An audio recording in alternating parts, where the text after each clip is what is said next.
Running is bad for your knees. Yeah, we've all heard this one before. But is it actually? I mean, why does running get such a bad rep when it comes to your knee health? Well, I think it's time we explore that one.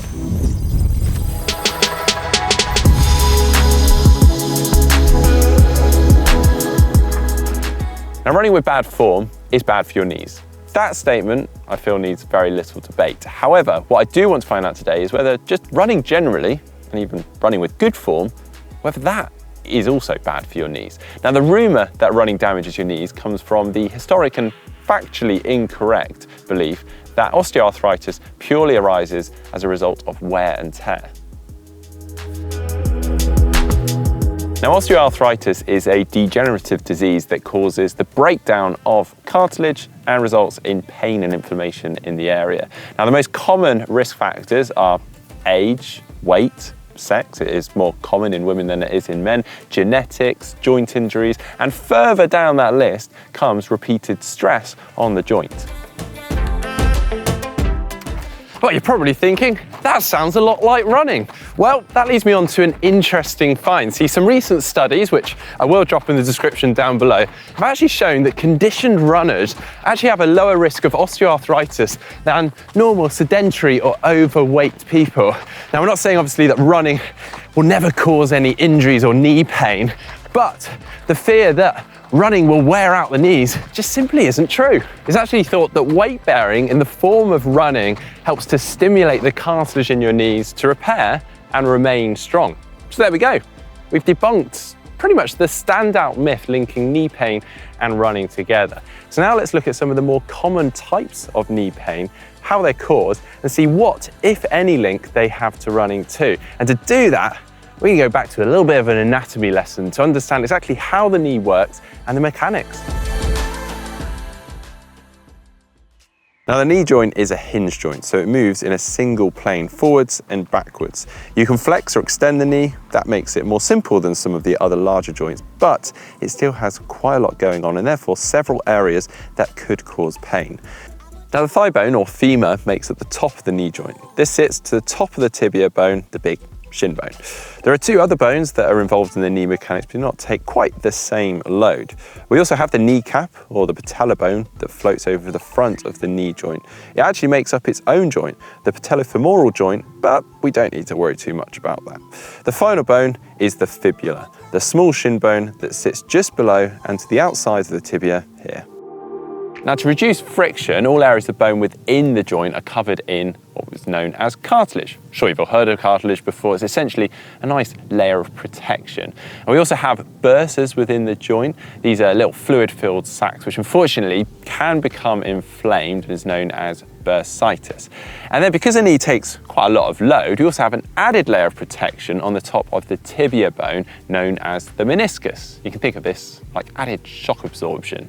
And then to hold all of that together, we have lots of ligaments and tendons. You've probably heard of the ACL and the MCL, which work with and are complemented by lots of other ligaments to stop any slipping forwards and backwards and also side to side movement. They're almost there, but we do still need to cover the tendons and the respective muscles that are attached by them. So, in order for the knee to be able to move, bend and flex, it needs muscles that run over it. So for example, to be able to extend and straighten the knee and the leg out, the predominant muscle is the quadricep, and that is attached via the patella and the patella tendon. But obviously to bend the knee, we're having to contract the hamstring and a little bit of the calf. Now both overlap behind the knee with the hamstring attaching to the top of the tibia and the gastrocnemius into the femur.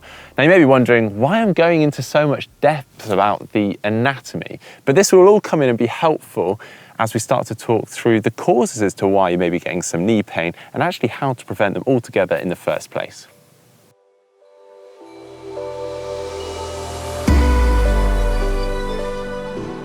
So then let's quickly run through some injuries that are commonly associated with running. And obviously we've got to start with runner's knee, haven't we? Now this is where there's unnatural pressure on the kneecap pushing down upon the knee joint. And this is often due to the patella just tracking incorrectly and often actually stems from issues or tightness further up the leg.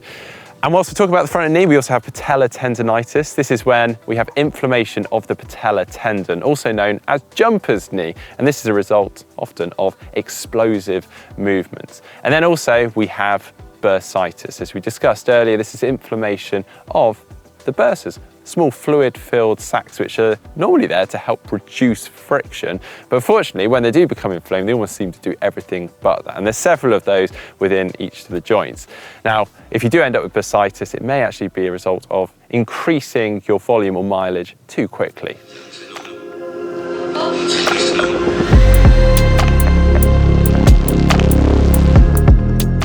Of course, those are just a few injuries. Unfortunately, there's a whole host of other injuries out there. And I've only mentioned one type of tendonitis there. As I explained before, there's numerous tendons that are working within the knee and they can all unfortunately become inflamed. But patellar tendonitis does tend to be quite a common one. And also there's trauma. I mean, you may have had a skiing accident years ago and that damaged your ACL, and that can remanifest itself at a later date, perhaps the ACL itself, or actually due to imbalances and weaknesses from that then are causing issues now.